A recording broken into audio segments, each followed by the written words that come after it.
Welcome to an HDRN Pragmatic Trials Training Program module. I'm Liam. And I'm Angela. This module is the second of a three-part series on writing pragmatic trial protocols using the SPIRIT checklist. In the last module, we talked about the first 18 items from the SPIRIT checklist, including administrative information, open science practices, the introduction, and methods related to participants, interventions, and outcomes. Here's a question. Could someone outside your team run your trial using only your protocol? If the answer is maybe, that's your warning sign. Recruitment, randomization, concealment, blinding decisions, and data handling are the differences between an idea and an executable trial. As before, we'll walk through each item using the SPIRIT guidelines, highlight what it means in a pragmatic context, and offer examples to help you apply them to your own protocol. So, picking up where we left off, the next SPIRIT item is item 19 on sample size. This is a critical part of any protocol, but because it's closely tied to statistical methods, we'll come back to it in more detail when we get to the statistics section in part 3 of the series.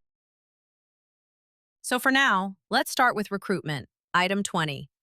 This is where you explain how you'll actually get participants or clusters into your trial. Your protocol should clearly describe your recruitment strategies and outline the expected recruitment timeline.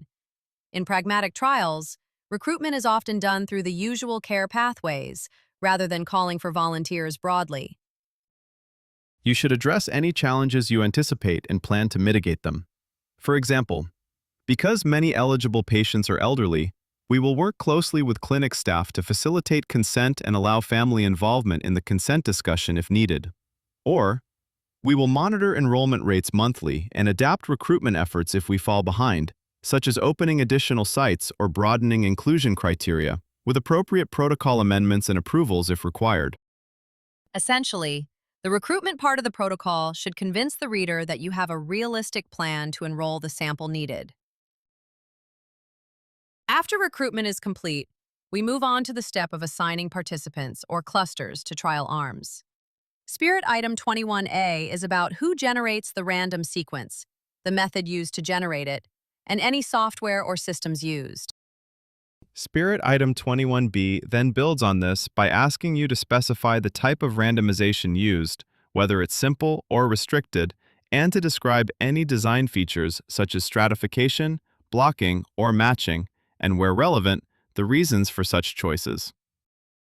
A key point for item 21B is deciding how much detail about your randomization approach belongs in the main protocol. The goal is to describe the type of randomization and any restrictions, without including information that could make assignments predictable. That naturally leads us to SPIRIT item 22, allocation concealment mechanism. This item is about how the randomization sequence is kept hidden until assignment. In cluster randomized trials, allocation concealment is generally less of a concern because clusters are defined in advance and randomized simultaneously. Unlike individually randomized trials, where participants are enrolled over time and assignments could potentially be anticipated, there is no practical opportunity in cluster trials to predict allocation and change behavior in response. If using a stepped wedge design, where clusters transition from control to intervention in a random order over time, allocation concealment might involve not revealing future steps until just before they happen. Next is item 23, implementation. Specifically, who will enroll participants and who will assign them to groups, and whether those people have access to the sequence or not. This is about roles. For instance, site investigators will confirm eligibility and, after consent, send participant details to the central coordinator, who will perform the randomization and inform the site of the assignment. This sets the stage for the next part, blinding, or the lack of it. First, who is blinded? Item 24A. The protocol should state whether participants, healthcare providers, data collectors, outcome assessors, and analysts are blinded to group assignments. In a highly pragmatic trial, the goal is to evaluate interventions as they are delivered in real-world care. Because of that, blinding participants or clinicians is often not feasible or even desirable. Many pragmatic interventions are obvious by design, like changes to care pathways, reminders, or service delivery models. However, some funding organizations and REBs may be more familiar with traditional explanatory trials and expect blinding as a default.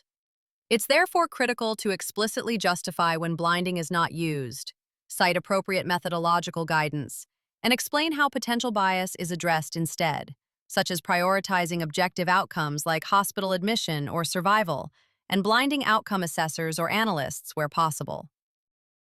If the trial is blinded, then the protocol should explain how blinding will be achieved, that's item 24B, and also describe unblinding circumstances, which is item 24C. For example, if there's a code break procedure for emergencies, spell that out clearly. Now we move to data collection, Spirit Item 25A. Essentially, how each outcome and other vital data will be assessed and recorded.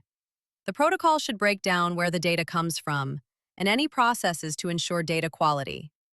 For each outcome and other key variables like baseline characteristics, state the source.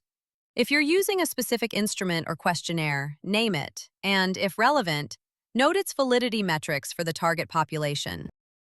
We should also describe quality control procedures for data. Spirit suggests noting processes like duplicate measurements or training for those collecting data. If data are patient-reported via an app or diary, mention how you'll encourage completion. Another consideration is pilot testing of your data collection. Related to data collection, Spirit Item 25B focuses on participant retention and complete follow-up.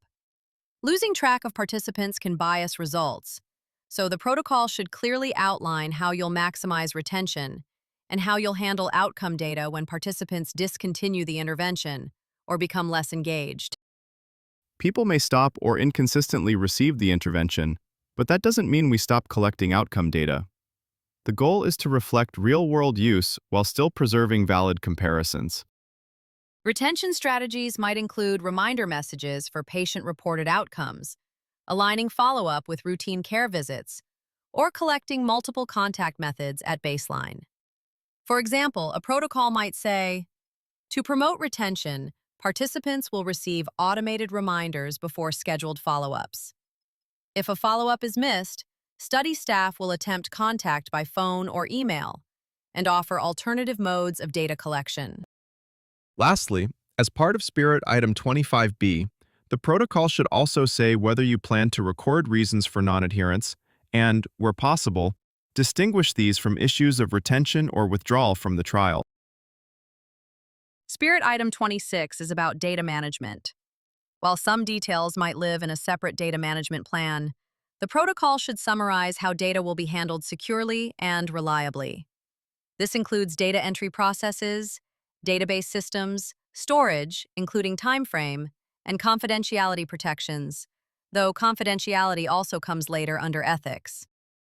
Data quality checks are essential to note. The database will have range checks and logic checks. For example, cannot enter a date of birth that makes the participant less than 18 years old. Explicitly state measures to protect data. For example, all electronic data will be stored on a secure server with access limited to authorized study personnel.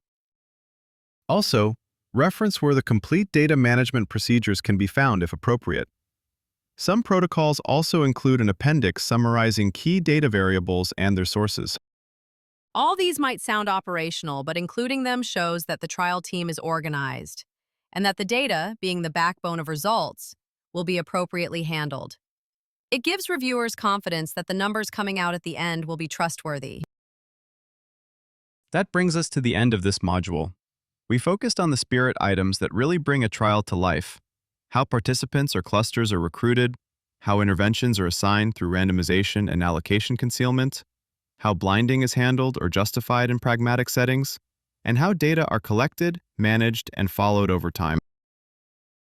If you found this content useful, make sure to subscribe and tap the notification bell so you do not miss future content. Thanks for joining us.